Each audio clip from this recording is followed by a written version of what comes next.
Justin, let me know when you're ready. All right, we'll get started.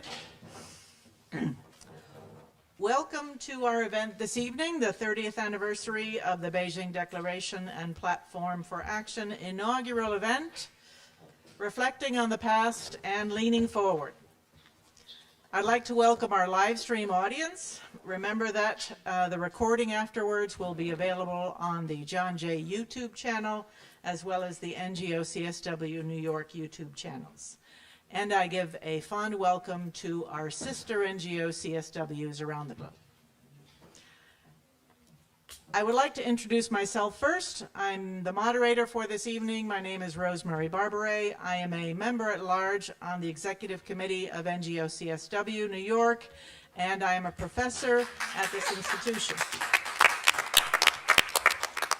I represent the International Sociological Association and Criminologists Without Borders at the UN, and I define myself as a feminist criminologist.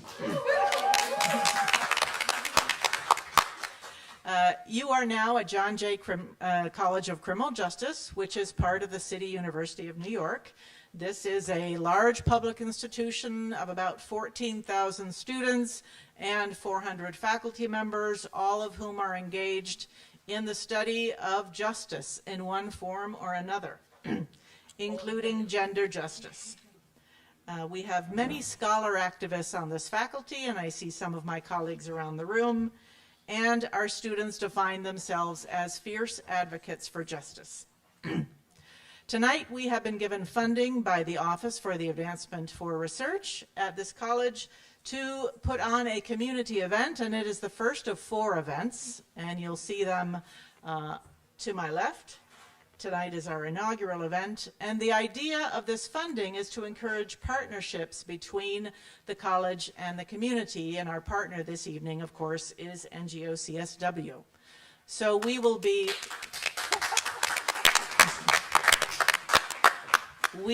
learning a great deal about the Beijing Declaration and Platform for Action, as I realize that there are people in the room who were not even born when it was enacted.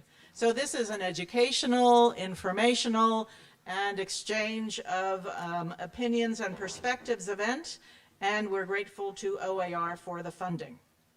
We have many programs of study at the college that are related to what we're talking about tonight, including master's programs in international crime and justice, undergraduate programs in international criminal justice, as well as gender studies and human rights. And I would also like to highlight the work of my colleagues in putting on parallel events in terms of publishing special issues of journals from the best presentations at our panels. We have many handouts outside on the table, which we hope you will take with you tonight to better inform yourself, including a reading list of 6 pages of documents and articles that have been written over time about the Beijing Platform for Action, as we will be talking about the research this evening. I'd now like to introduce Pamela Morgan and Ivy Cook, NGO CSW co-chairs. Pamela Morgan is UN representative for Zonta International, and as chair of Zonta's UN committee, leads teams in New York, Bangkok, Geneva, Paris, and Vienna. Apart from co-chairing NGO CSW New York, she is also on the executive committee of the NGO Committee on Migration. Pamela is the founder and director of Women in Media Newark, a nonprofit that educates the public about global issues facing women using film, video, and new media as the platform. Ivy Cook is a representative to the UN for Soka Gakkai International, based in New York, and focal point for gender equality and women's empowerment. She has served on the executive committee of NGO CSW since 2014. Her prior work has taken her from her home in the US to Venezuela and Japan in the fields of education, study abroad, editing, and translation. And you now have the floor.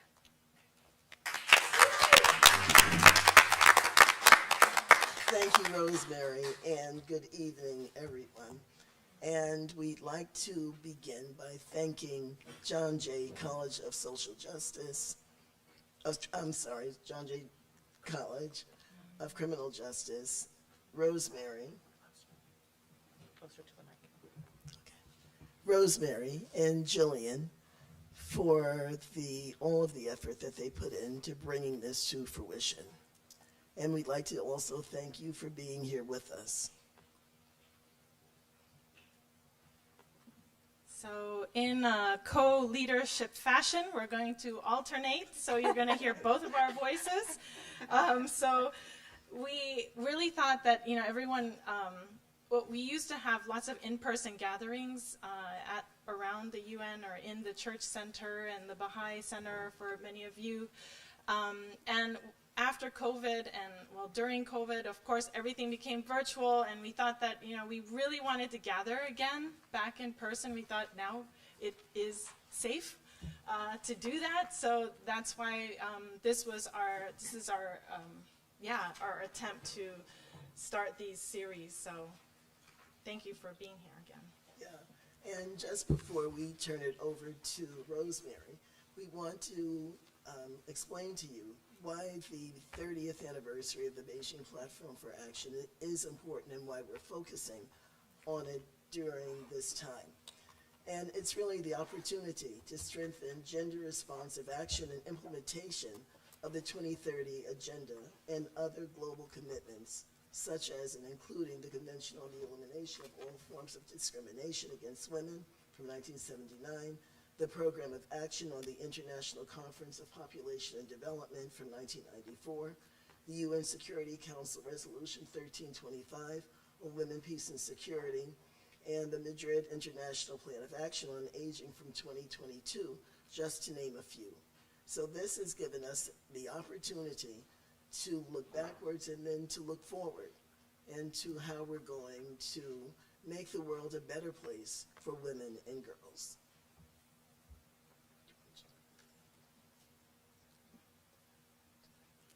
So the 69th Forum of the NGO, the NGO Forum at CSW, which is during the official Commission on the Status of Women, is taking place in March next year, and that's the 10th through 21st, and this will be the review of the Beijing Platform for Action, and that's why we're calling Beijing Plus 30. Many of you probably already know this, but just wanted to mention it. And I forgot to say earlier that, you know, you can become a member today at NGO CSW New York. Thank you. And get more of us. So I got mine too. please become a member. Help us in this struggle for women's empowerment and women's engagement, women's equity, and preserving the life of women and girls all over the world. Thank you.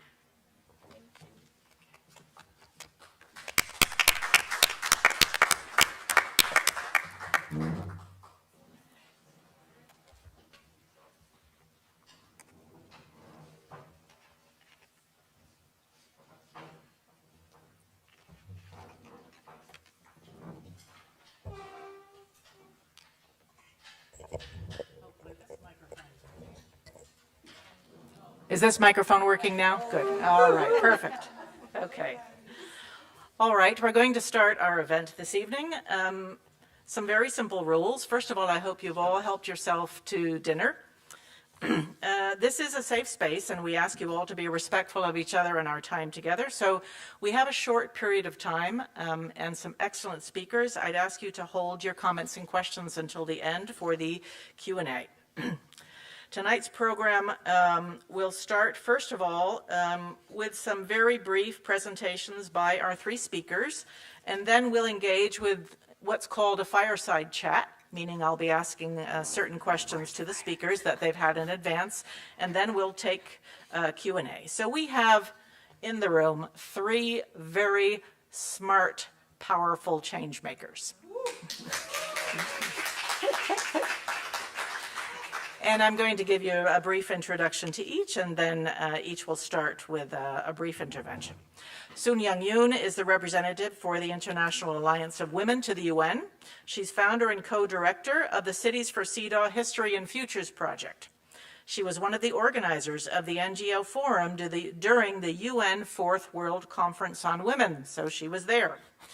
She was also a member of the Secretariat for the UN Second World Conference in Copenhagen. She received her AB in French Literature with honors and PhD in Anthropology from the University of Michigan. Jelena Piacomella is one of our own, an adjunct lecturer at John Jay College of Criminal Justice and a visiting scholar at the Center for International Human Rights, here also at the college. She is member-elect of CEDAW for 2025 to 2028. Starting her career in 1996 as a diplomat from Andorra, she was part of the team that created the foreign policy of her country, and since then has been involved in supporting states, international organizations, and civil society organizations in implementing international law and gender justice standards. Lopa Banerjee, our third, is the director of the Civil Society Division at UN Women. She's based in New York City and helms UN Women's strategic engagement with civil society to promote partnerships and influence global action for gender equality. A gender and human rights thematic expert with substantive experience in social policy and governance issues across Asia and Africa, Lopa has worked for over 3 decades in international development, policy advocacy, communication, and partnership building across the UN and in the private sector. I would now ask each of the panelists to give a short intervention of about 3 minutes of either their experience with or appraisal of the Beijing Declaration and Platform for Action. Sun Young, could I call on you first? My microphone is working. So you saw my face when she said she was one of the organizers of the NGO Forum at the Fourth World Conference on Women. Did you all see that face? Well, I thought I'd tell you a little bit about my personal experience. I actually came first from the UN. So I was with UNICEF in the Southeast Asia Regional Office, and then, as Rosemary mentioned, I was member of the Secretariat of the Second World Conference on Women in Copenhagen, where we, in fact, introduced the Convention on the Elimination of All Forms of Discrimination Against Women to governments for signing. Many people feel as though that conference, that CEDAW was the best outcome of that particular conference. So it was partly because of that experience that when Irene Santiago, who is executive director of the NGO Forum there, and Supatra Masdit from Thailand, who was the convener, asked me to come on board on the NGO side to deal with 2 things. One was the Platform for Action. One person was going to coordinate the NGO amendments for the Platform for Action because we barely knew where our funds were coming from. We were like 15 or 20 people at the very beginning in one room office, which was half the size of this room. And we just started trying to organize as we could with planning committees. So we had a planning committee under the Conference of NGOs, of which NGO CSW is a member. And then these regional committees had their own national committees and so on. So it was very tiered. And that was the organization that really counted and which was strengthened through this process. And my other job, because of the NGO inputs into the Beijing Platform for Action, was to coordinate the regions. And that's how I met wonderful people like Hina Vargas, who Lopa knows, Ana Falou, who's still with Habitat. Fatima Kafaji's mother was then the regional focal point for MENA and Arab states. It gave me an extraordinary appreciation of the possibilities of women's leadership starting bottom up. And so that's what we needed to build.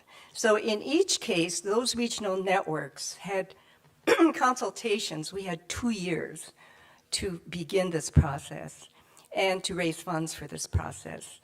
And that convening in the regions produced regional NGO amendment documents. Mrs. Mongella, Gertrude Mongella, who was Secretary General of the UN conference, actually went to every province in China to convene under the All China Women's Federation similar reviews of what the NGOs wanted, all the way down to the commune level. And at the very end, we were able to bring them all together into this really crazy meeting in New York City for 3 days. You can imagine trying to bring consensus around all of these inputs from the regions, but we produced this. And this was the final document that we presented at the CSW for governments. And you should understand that, for example, in Amman, actually the Arab states and MENA region NGOs were able to lobby their governments prior to the regional meetings so that the government sat down with the NGO amendments on one side, the government version on the other side, and they merged as much as they could. So it was that process of preparation that I have to say is so important for anything we do at the UN, which includes the CSW. So the regional meetings at the CSW are what really make the CSW, because it's only those things that define what happens afterwards. So in that process, I discovered the feminist and women's movement.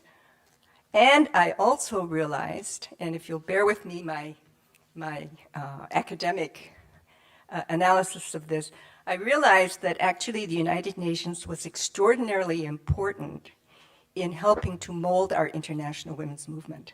So it's not just those Beijing plus 30. You have to remember that Beijing plus 30 is actually 50, because it's 50 years after the first World Conference in Mexico City. So we had 50 years for the convening. First it was 6,000, and by the second, and by the Nairobi meeting, you had 15,000 people.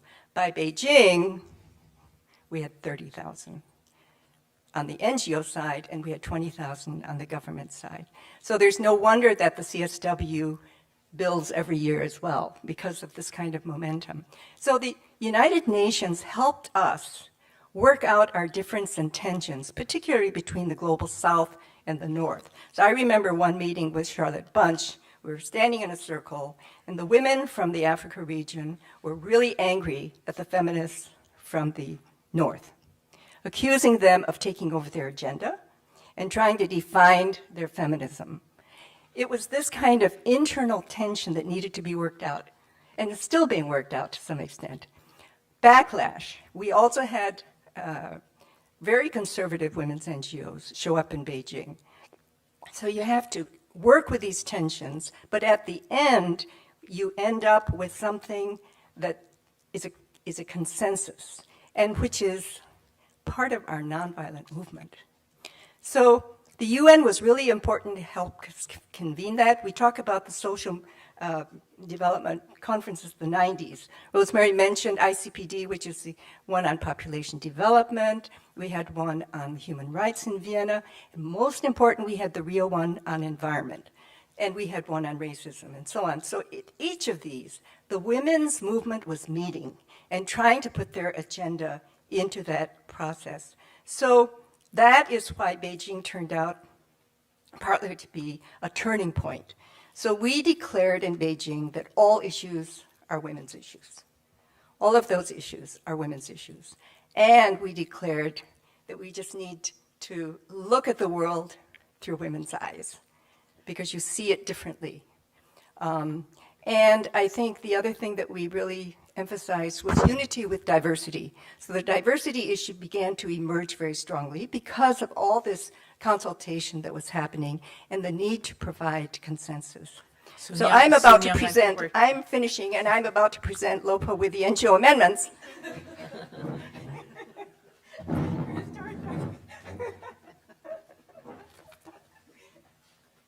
Thank you, thank you. We'll be getting into all of these issues later. I just want to be sure that we stay on time. Thank you very much. Jelena?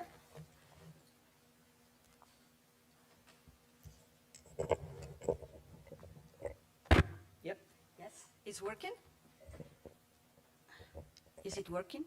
Yes. Well, thank you, Professor Barbary. First of all, as a former diplomat, I need to say thank you, obviously, but I'll be fast. I would like to thank the Office for the advancement of research here at John Jay College and the NGO Committee on the Commission on the Status of Women for this invitation. And I think that today's event is very timely, especially as we're gearing up the GEAR campaign, gearing up towards celebrating the 30th anniversary of the adoption of the Declaration and Platform for Action.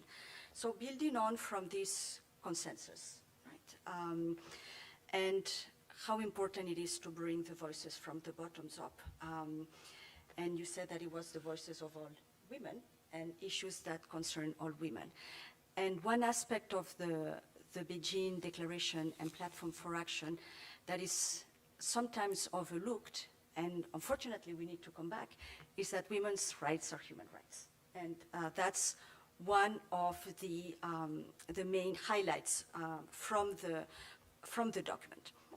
And for me, based on of my experience, I would like to highlight two aspects of the Beijing Declaration and Platform for Action, because it did pave the way for a human rights and feminist lens to international criminal justice and international criminal law. So first of all, the aspect that I would like to highlight is how it set the new standard to promote gender equality, but in terms of women's leadership in decision-making processes in the peace and security agenda, as well as bringing gender justice for conflict-related sexual and gender-based violence and crimes. On the first aspect, on women's leadership in the peace and security agenda, the declaration recognizes that gender equality is key to secure lasting peace.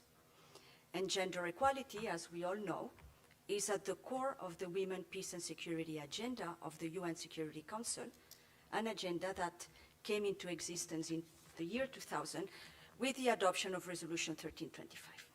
In other words, the Beijing Declaration recognizes that the full participation of women in decision-making, conflict prevention and resolution is essential to lasting peace.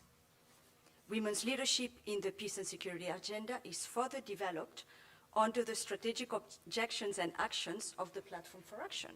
And some of these objectives remind us maybe of some of the inspiring SDGs that we still have many years to accomplish. So the platform, the Declaration and Platform for Action already set this leading role that women play as peace educators, as mediators, and calls on governments to take action to promote equal participation of women in this field and integrate a gender perspective in conflict resolution. So it goes hand in hand with the Security Council resolutions 1325, 2122, 2242, and 2538 to cite a few. Now, the other second main aspect, and I really like how UN Women has put a poster of all the resolutions in two clusters: female leadership in peace and security, and accountability for conflict-related sexual and gender-based violence and crime. So I will focus on this because the Beijing Declaration and Platform for Action, and that's before the Rome Statute, and that's before the Women, Peace and Security agenda, but already call on the respect of women's rights in situations of conflict. And it called on the full respect of the norms of international humanitarian law, and for governments to take all measures required to protecting women against rape, forced prostitution. It also recognized that, and it made governments, they reaffirmed that rape in the conduct of armed conflicts constitutes a war crime. Under certain circumstances, it constitutes a crime against humanity and an act of genocide. So you see here the nexus between peace and security and gender justice, and accountability for conflict-related sexual and gender-based crimes. And I'll stop here. Thank you. Thank you. Thank you very much. Lopa. First of all, good evening to everyone. And congratulations, Rosemary, on joining NGO CSW. And it's a great pleasure to be with Sun Young and with you, Jelena. Let me, I think Pam said Pamela said, we're looking back to look forward. So as Sun Young highlighted, the Beijing Platform for Action was adopted in Beijing at the 4th World Conference, at the 4th UN World Conference on Women. And the United Nations Decade for Women was a period from 1975 to 1985. And it focused on policies and issues, and there were 3 world conferences that took place before Beijing. And when the conference took place in Beijing, and to all of the organization that Sun Young referred to, the engagement of stakeholders, civil society, women's rights groups, women's movement, and governments, the adoption of Beijing was a political compact for gender equality and women's rights. And that is why there hasn't actually been a 5th World Conference on Women, because it was seen as the high watermark of a global understanding of normative standards for gender equality. And the understanding was that following that, every 5 years, it would be reviewed to see how countries were progressing on it. The Beijing Platform for Action outlines across 12 critical areas a set of normative standards on the basis of which governments adopt legislative measures and policies. And so the understanding was that subsequent to that, it was the blueprint for achieving gender equality and women's rights, and therefore all that would be necessary would be to just review progress as we went along. And so it would not be necessary to do anything further beyond that. Of course, in 2015, the Sustainable Development Goals were adopted, including Goal 5 on gender equality, and that built on Beijing and looked at some of the new issues that were emerging at that point in time, and also brought in a stronger legislative accountability to Beijing. Which brings me to today. We're almost 30 years after the adoption of the Beijing Platform for Action, and we are nearly 5 years to the end of the Sustainable Development Goals. We are, at this point in time, centuries behind on key rights. Let me give you 3 data points. At the current rate of progress, it will take us 286 years to reach legal equality, 176 years to reach gender parity in leadership, and 137 years to end extreme poverty for women and girls. Not a single country anywhere in the world has achieved gender equality by any marker that you look at. Ending gender-based violence, looking at women's leadership and political participation, looking at equal pay for work of equal value, looking at health, looking at education, any marker that you can think about. And the disproportionate impacts of inequality and discrimination have far-reaching consequences for the women and girls of the world. Now, it isn't as though there has not been progress. Poverty has declined for women and girls, but the problem with the progress that we've had is that the rate of progress has been so slow. So while women's poverty has declined at current rates, if we continue with progressing at the rates at which we are, the other factors that have happened, it is because of that it will take us 137 years. For example, women's food insecurity has declined. But following the pandemic, food insecurity now affects 26.7% of women in the world, which is nearly 48 million more women than men are food insecure. If you look at something like healthcare, for example, women's healthcare has improved by 34% since 2000. But at this point in time, 800 pregnant women die every day in childbirth. So it's just the scale at which the rights violations continue and the rates at which policy measures are so inadequate to the task, and the rate of investment in policy for women's rights and to achieve gender equality is so sluggish and so minuscule compared to what needs to be there in place. And so we are at a moment in time, at this, UN Women has just released what we call our gender snapshot, which is looking at where we are based on reports that countries have for this review process, which will be presented at the Commission on the Status of Women next year in March. Countries are reporting on their progress as part of this 30th year review of Beijing. And where we are today is 1 in 8 women and girls between the ages of 15 and 49 experience intimate partner violence in the last year alone. 1 in 8 across the world. 18.7% of women aged 20 to 24 were married before the age of 18 in 2000, in this last year.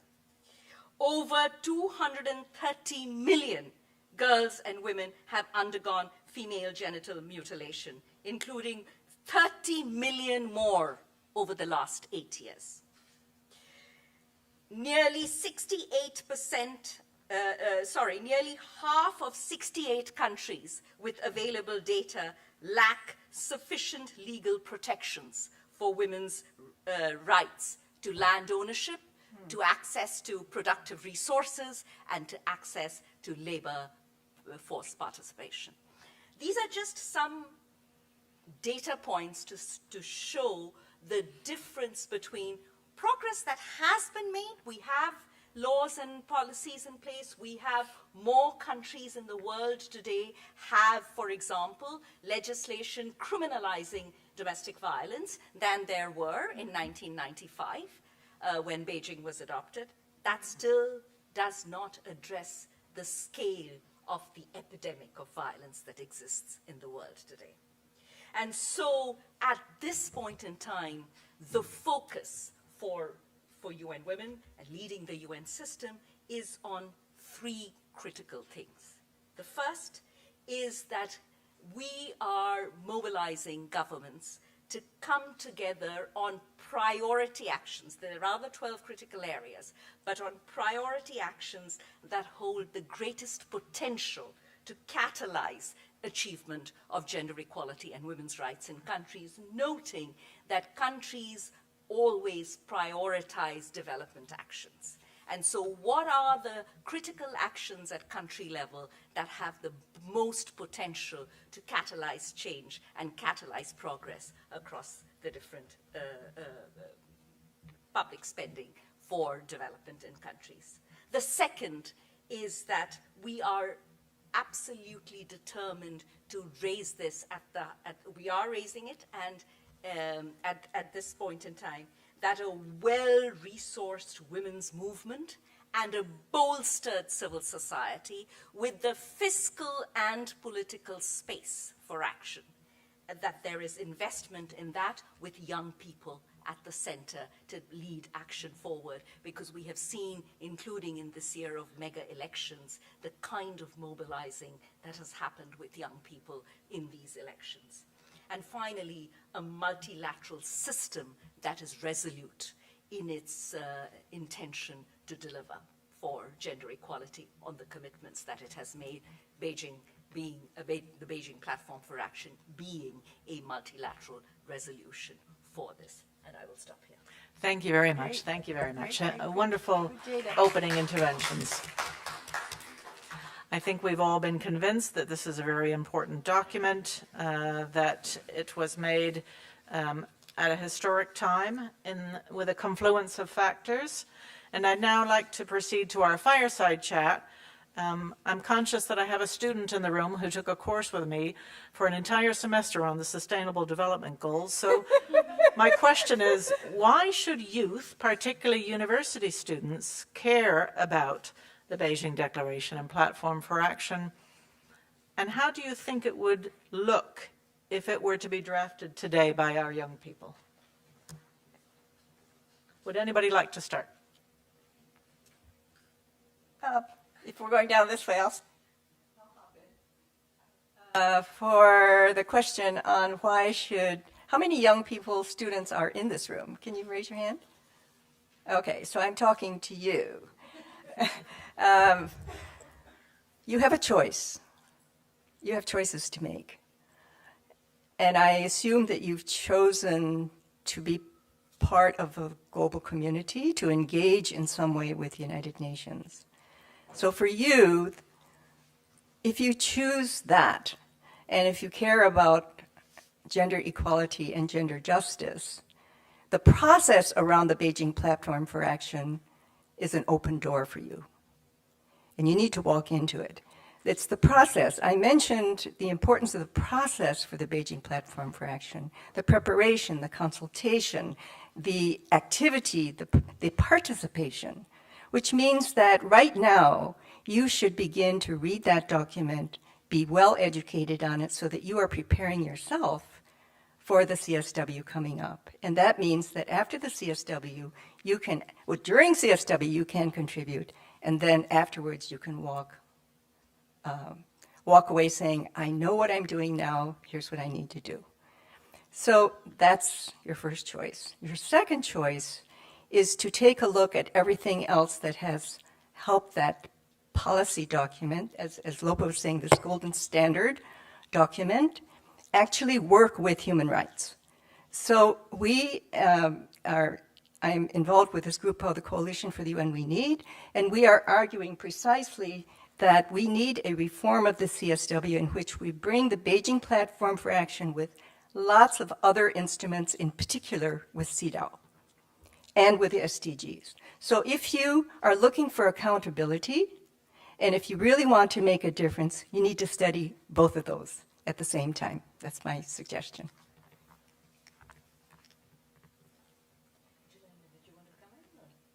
Go ahead, and then I'll take the risk to come after both of them.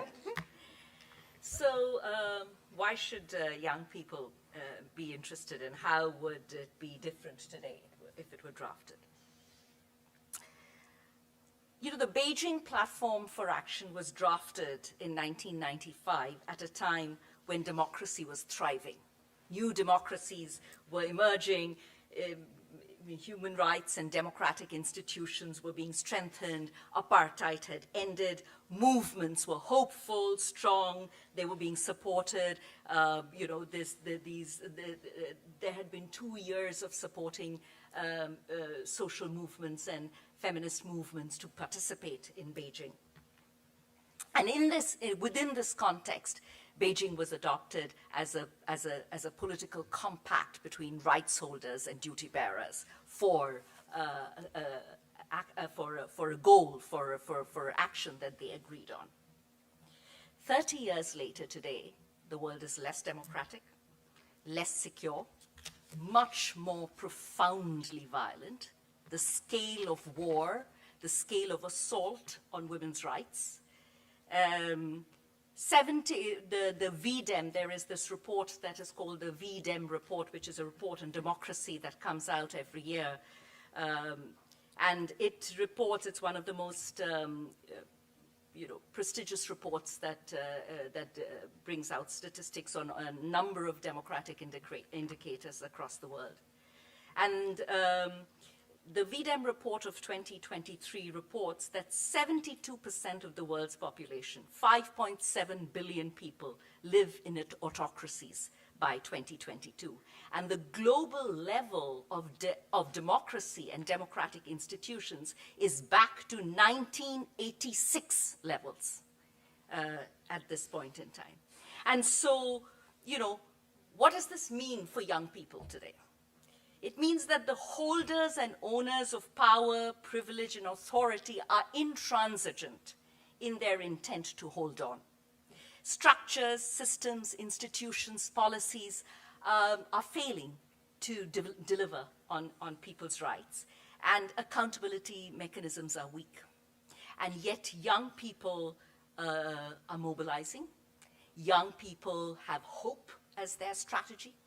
They mobilize across different constituencies. They display a level of pragmatic energy and strategy to achieve their goals. And the Beijing Platform for Action, across its 12 critical areas, remains resonant in what it addresses in terms of people's lives. It looks at, of course, it looks at poverty, it looks at education and training and health, it looks at violence, it looks at armed conflict, it looks at the economy, it looks at women's leadership, it looks at life inside the family and in public spaces. It looks at food security. It looks at the way institutional mechanisms are set up. Its 12 critical areas are bold, they remain contemporary, and the relevance of its 12 critical areas to adapt to modern times. For example, there is a critical area on media. The manner in which that is laid out looks at how one can look at addressing issues around AI and technology today, not just in terms of the gender gap, but also in terms of looking at guardrails around the way technology affects security, and in particular, security for young people as they mobilize. So it is almost an existential question in terms of, I think, Rosemary, you talked about all of you being fierce advocates of justice. Well, this is an instrument of justice that remains as relevant today as it was in 1995, but even more so today in terms of the fact that it offers the ability to expand political space in a manner that is much more necessary now than it was in 1995. Thank you. And it's mainly these points that I wanted to make. It's very convenient. No, it's not working. The button should be up. Now? Yes. Now. So you raised some of the issues that I will not be very, very diplomatic the way I will say them, but since we are in academia and we need to remember the past, we have these rights. There were the commitments. The men who were there, they committed, and now they forget. And this leadership forgets. Lupa, you were saying it. We have a lot of legal frameworks and normative frameworks that have evolved from CEDAW or the declaration and the platform itself. I mentioned some of them, the Rome Statute, the Women, Peace and Security Agenda, to name a few. And yet we forget that what is at the core of an effective multilateralism, and a multilateralism that is here to serve you, the future generations, had that feminist and human rights underpinnings. And guess what? And it's not an age thing. Everybody forgets about it. So that's why it is so important to go back. It is a long document, I get it, but just impregnate yourself of the areas that speak to you. And it's a good tool to bring accountability to the leadership. And the High Commissioner for Human Rights mentioned it yet again at the beginning of the Human Rights Council session. The leadership is lacking. It's not that we don't have the legal and normative frameworks, it's the leadership. Now, what would be different? If I'm pessimistic, which I am not, we wouldn't have, at today's rate of how we're going backwards on women's rights and gender equality, we wouldn't even have a process, if I'm super pessimistic, right? Don't Now, be. Now, because I am not, if we are realistic, what would we bring new, right? We would update the CEDAW general recommendations. We would add the Rome Statute to some of these standards. We would probably bring more intersectionality on the approach of discrimination. We would have other areas of concern, such as the rights of elderly women and the constant targeting and violation of the LGBTQI+ community rights. On the nexus, peace and security, we would probably see the disproportionate impact that climate change has on women and girls and how it speaks to this disproportionate effect of women's, that armed conflicts have on women. So I think that probably we would have better linkages at how all this legal international law system speaks to each other, how CEDAW speaks to the WP, Women, Peace and Security agenda, and how justice speaks to peace and security. So that's why it is important to know where our rights came from and to put them back to the table. It's like, you guys were there and you were great. So now don't tell us that these didn't exist, because when it comes to women's rights, unfortunately, everybody forgets about it. And I know I haven't been very diplomatic, but I put my academic hat where academia, and thank you, Rosemary, and the CSW committee for organizing this safe space to put back at the table what is needed, and is gender justice. Thank you. Thank you, fantastic. One last question before we go to Q&A, and I know there's faculty, researchers, and students here thinking, what research might still be needed to inform the implementation of the Beijing Platform for Action? So if students are writing papers, looking at issues, faculty are requesting grants, considering what their next research project will be, what gaps do you think still exist, even though there has been quite a lot of research?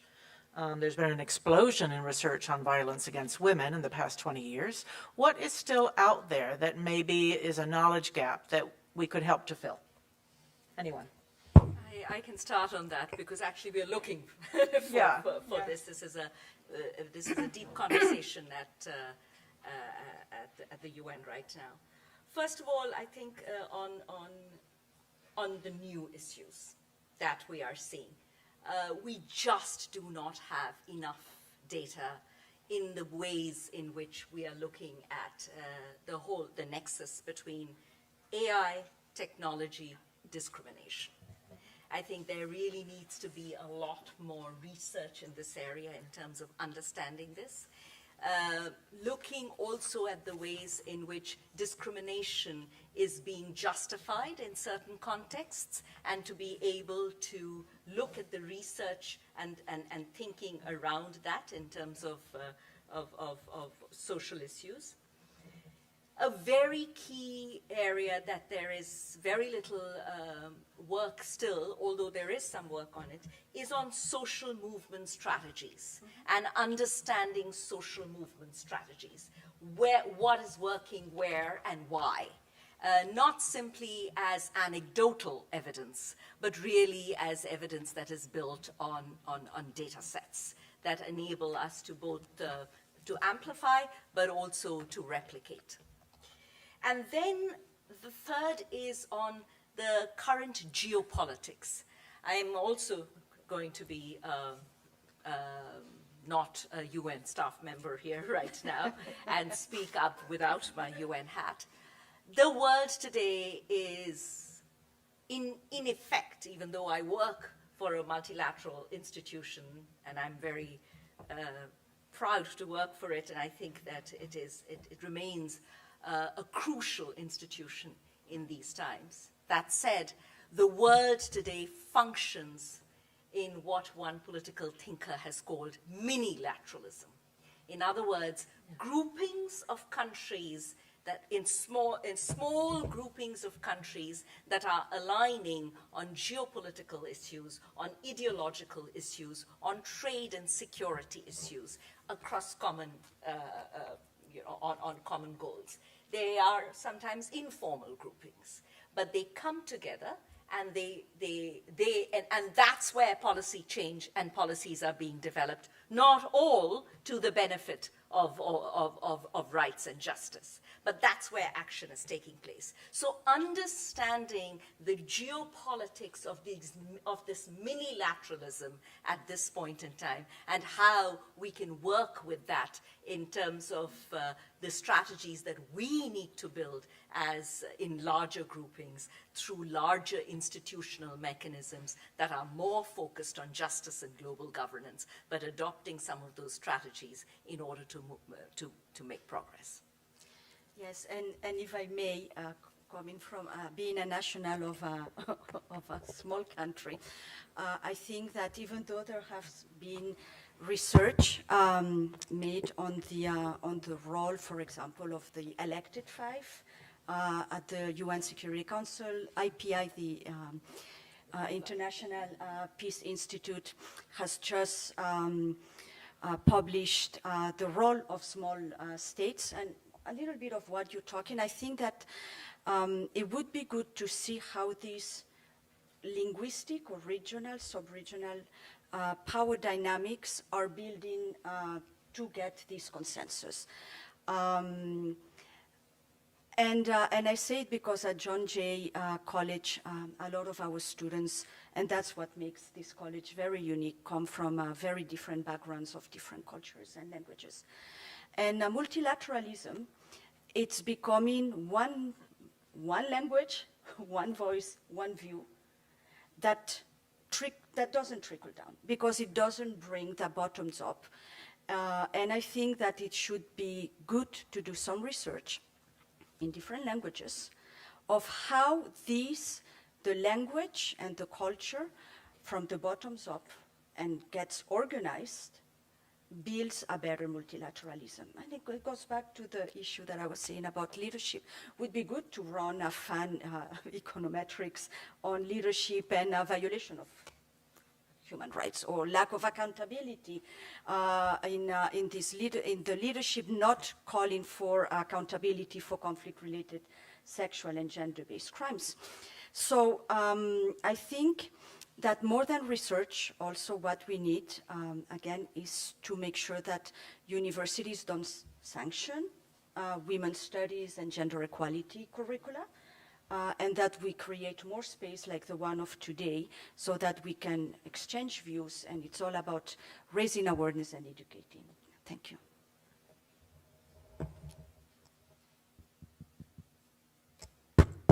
So I want to recruit all the students and all the faculty in the room to do research for us. So this Cities for CEDAW campaign is to bring precisely CEDAW to the local level. We now have 65 cities, counties, and states who have adopted CEDAW either as an ordinance or as a resolution, and it covers more than 80 million Americans. So this is a history project. It precisely to uncover the innovation which is coming out of this. And we have amazing things coming out, such as a public political pledge from Santa Clara County, where they make the politicians sign, I pledge to support CEDAW publicly, and they get credit for it. We have all kinds of training modules. I've given one to Rosemary, which has come out.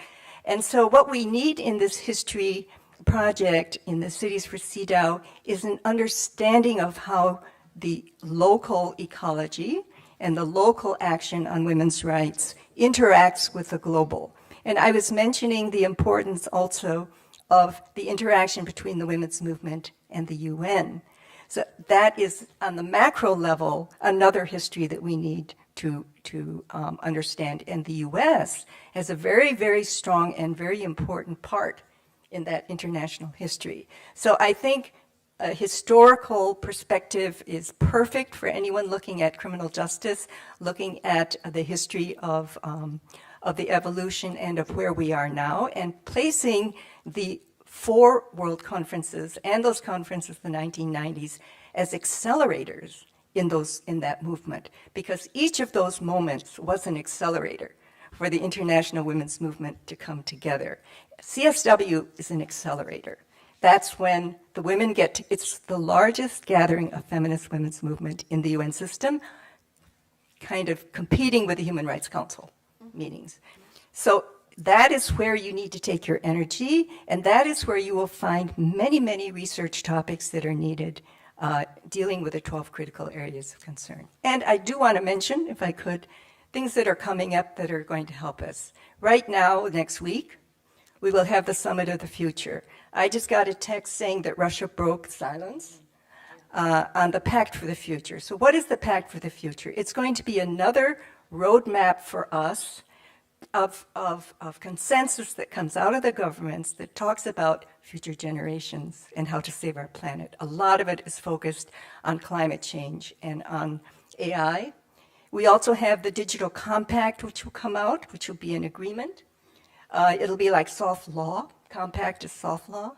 And it will make standards for national legislation on digital justice. Then you also have the Declaration for Future Generations coming out. And as you may know, the Secretary General now has a youth office. And there will be a strengthening of that youth office as the UN begins to focus more on the future of the United Nations that is fit for future generations. So I want to flag that because it's all available on UN TV next week. So you don't have to be at the UN to follow this, and it's all part of the Beijing plus 30 process. And if we carry that from next week and the next 2 weeks through the fall and then to CSW, I think we'll have a smashing CSW. Thank you. We now have times for questions from the audience. Sebastian, would you come and get the wireless microphone? We need to speak in the microphone so it catches in the recording and the live stream? Does anyone have a question?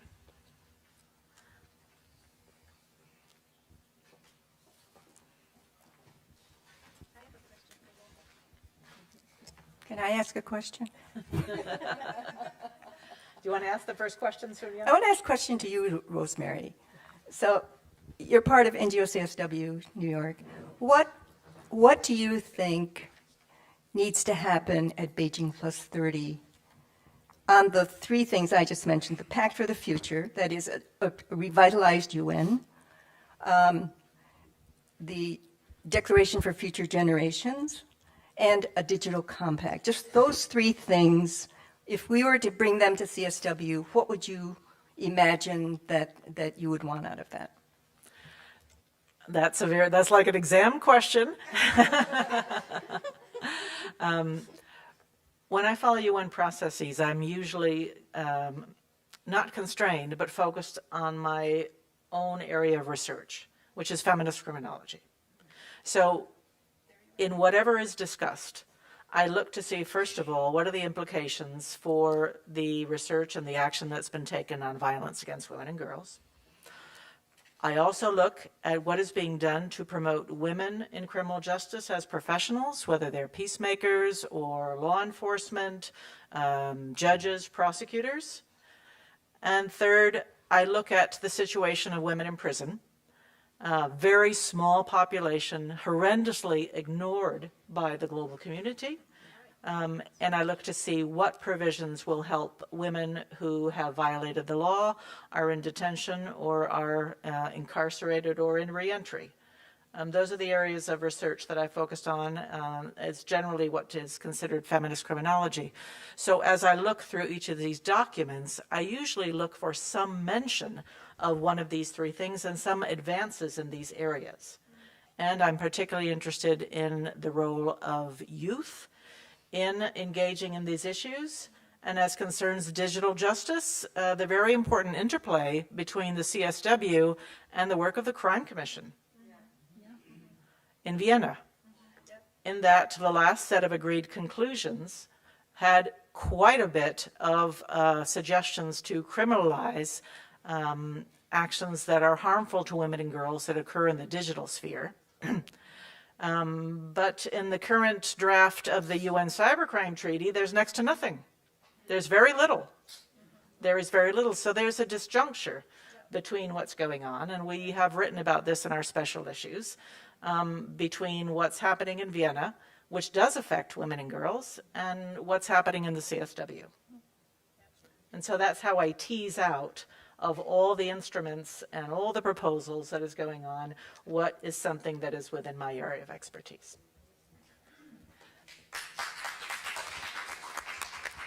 Yes, your question. Hi, yes.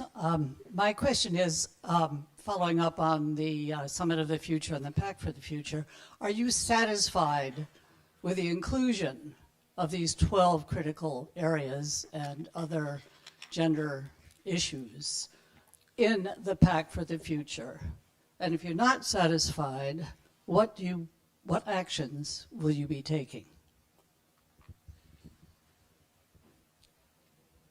Would anyone like to go first? First and maybe last, because I'm the one who mentioned the Pact for the Future. I have been studying that document, and we have written a People's Pact for the Future, which I recommend for you to take a look at. You've taken a look at that. Maybe we should ask you that question and have you answer what you think. You know, the Secretary General's Our Common Agenda report, which was the beginning of this discussion, which came out several years back, mentions gender equality and women in every section of his discussion, 50 times. What he doesn't mention are the mandates that are going to make it happen. Those mandates are the Beijing Platform for Action. Those mandates are based on the kind of data that Lopa has presented and which the arguments on law present to us. So I would say that let's look at that Pact for the Future as another global affirmation of the Beijing Platform for Action, if you want to look at it that way, in the sense that it does cover almost every section, including the girl-child, including human rights, with reference to reproductive rights through the ICPD agreements. And it's better than we thought it was until just now I learned that Saudi Arabia broke on fossil fuels. So the weakness is going to be around the climate change part of it. But then we have another process will help take care of that. I think it's always important to follow these processes before they happen. And so much energy has gone into that. And then let's take it to CSW. And you can answer the question yourself there.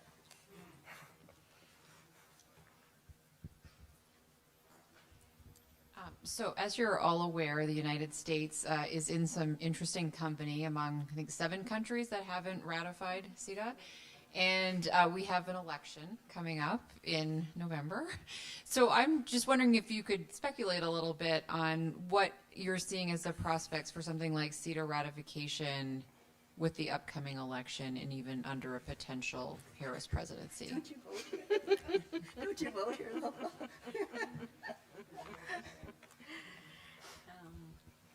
What's your seat out? I hope that the U.S. will be part of the club, right? Not sure if it's if it's an. We'll see. We'll see. I mean, it's not the only treaty that the U.S. didn't ratify. There's I wouldn't say there's a whole collection, but Convention on Torture. yes. Torture, ILO Convention on ending violence in the workplace, number of conventions it hasn't ratified. So I don't know.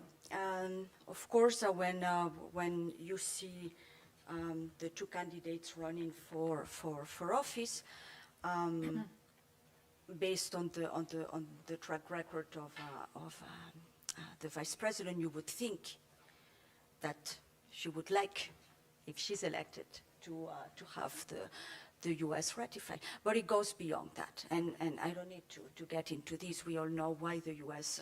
is not ratifying a lot of the international human rights law treaties and other treaties, right? Did they sign the CRC? Child Rights Convention. Convention on the Rights of the Child. No, Yes. no, No. no. The U.S. has signed the 2 optional protocols, which is good, but not the convention. So, I mean, this is maybe a question for you. It's like, while we're waiting for the U.S., and hopefully, I don't think it will be during my mandate at CEDAW or my lifetime, but while we're waiting on the U.S. to ratify CEDAW, we have the cities. we have the cities of CEDAW, right? And maybe you can elaborate a little more on this. Right, so Jessica, who is stand up, Jessica, okay. Jessica is my co-director for the project. She will take your email if you want to join us for a virtual conference co-sponsored by NGO-CSW New York and WILF and the Global Network for Women Peace Builders on the 21st of September. It's interesting because when we reported to the CEDAW committee in Geneva in February, Nigeria and Trinidad Tobago and Nepal CEDAW experts mentioned that they wanted to bring the Cities for CEDAW campaign to their countries because even the 189 countries which have ratified have not necessarily domesticated locally, so that women do not know how to claim their rights. So it's really the two together which can work, and which you need even in the countries which have ratified. So they are looking to the U.S. to see what will happen bottom up, because we have California state resolution. All of the counties of Hawaii have an ordinance on CEDAW. And so we're waiting to see how that works. So a bottom-up approach. You should know that the CEDAW committee members did testify under the Obama administration. Harold Koh, who's deputy, asked them to come.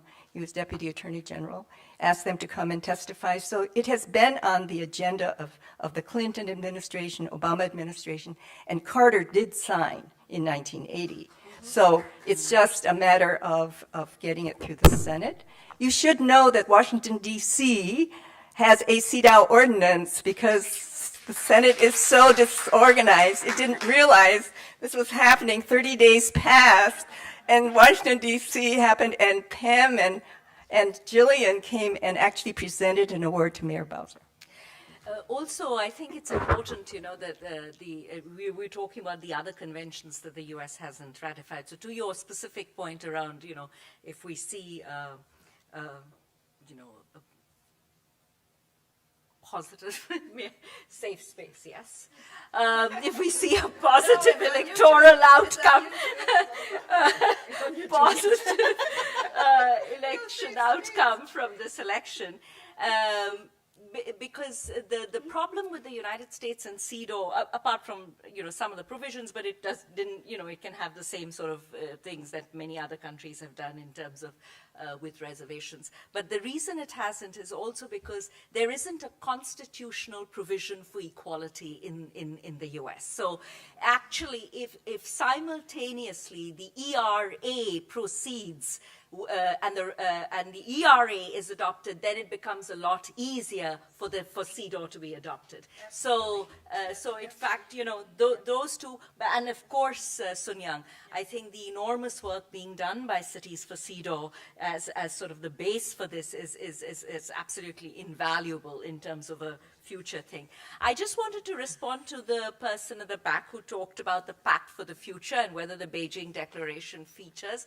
The Pact for the Future is actually an acceleration framework or a commitment for acceleration for the Sustainable Development Goals. Now, the Sustainable Development Goals go, while the Beijing critical areas are part of it, they also go beyond that into a number of other areas. And so the Pact for the Future, across what it's looking at is 5 areas. It's looking at sustainable development, it's looking at international peace and security, it's looking at science and technology, youth, future generations, and it's looking at the global governance system.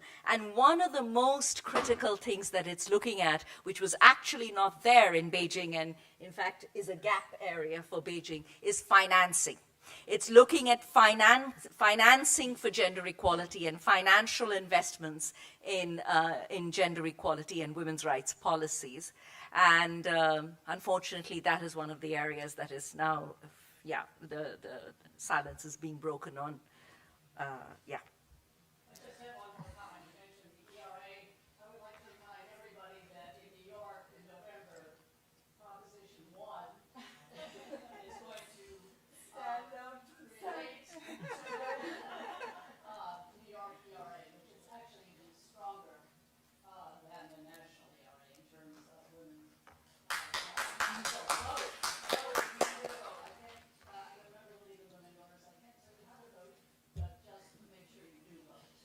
Thank you.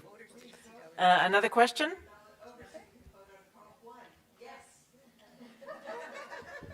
Go ahead. Thank you. Good evening. My name is Dr. Beth Blissman. I have the pleasure of serving as the United Nations representative for the Loretto community and the Sisters of Charity of the Blessed Virgin Mary of Dubuque, Iowa, and a group called Sisters Rising Worldwide. And we have been involved at the UN over 30 years as an NGO, the Loretto community has. And I just wanted to, since we're in an academic setting with lots of students and faculty, I wanted to put out a research idea and just a plea. The Working Group on Girls, which is a UN working group, it started as a working group within UNICEF in 1995. It was started by a push from the women from Africa, right? If I remember the story correctly, they wanted to say women's reality is very different than girls, and girls' reality is very different than boys. So we need a working group on girls. Well, we have 30 years worth of hard copy archives in the basement of the church center. They're great archives, but we need help digitizing them. So if any of your students need a project or want to build their skills learning how to digitize things and learn some great history of another UN group, we can offer you, not pay, but we can offer you an excellent opportunity. So I'm an emeritus board member. You could contact me or our wonderful co-chair, Abida, who's in town now from Mozambique. And I wanted to ask, the one thing I hear from youth, and I talk with a lot of high school and college youth around this country and sometimes other parts of the world, climate. Climate is Earth is our context, right? I mean, we're so caught up with human culture, especially here in New York City, one of the cultural hubs of the world. But what does it mean? And talk about an under-researched area and just a kind of a gap. Because 30 years ago, we weren't thinking like this necessarily, even though the Earth Summit had occurred in 1992. So I'm just curious about any positive connections or pathways you all see about how this is intersecting with the work of Beijing Plus 30, or if anyone else had some positive news to share. That would be lovely. Thank you. And that will be our last question before we wrap up. Would anybody like to address that? Well, you have Beijing plus 30, and you have 1325 plus 25. So 1325 is the Security Council resolution that created the Women, Peace and Security Agenda. So if you missed one, you have the other. So it's double trouble next year. So this is positive. I think that as we commemorate this, the adoption of these landmark conventions, treaties, and resolutions and declarations, it's time to gear up and mobilize. So that's a positive. Just to commemorate, it's good. Yeah, I actually think it's as you say, it's three things. It's three of the most critical things in the global policy space. It is the 30th anniversary of Beijing next year. It's the 10-year milestone for the Agenda for Sustainable Development, also next year, and it is the 25 years of the Security Council Resolution 1325. So, in a way, it's covering the entire gamut of social policy. It's also next year the Financing for Development Conference. And so it's looking at investments, it's looking at peace and security, it's looking at sustainable development, and it's looking at women's rights. So, it's a mega year in that sense. And following the mega year of elections, following 2024 as the mega year of elections, when about 4 billion people went to the polls, this year, including with the U.S. polls. And following that, so it's a big year. So I think this is a moment when it is possible to move the needle, but of course with very determined political action. I want to thank all of our speakers tonight. They've been fantastic. They've given us a lot of food for thought. And now I'd like to call on the co-chairs to give a wrap-up, but please don't leave. We want to take a group photo here, so please don't leave. And go right ahead with your wrap-up. Sebastian, we need... Thank you. Thank you, Sebastian. Hold it close. Hold it close. Hold it close. Hold it close. We can't hear you. I just want to thank the speakers again.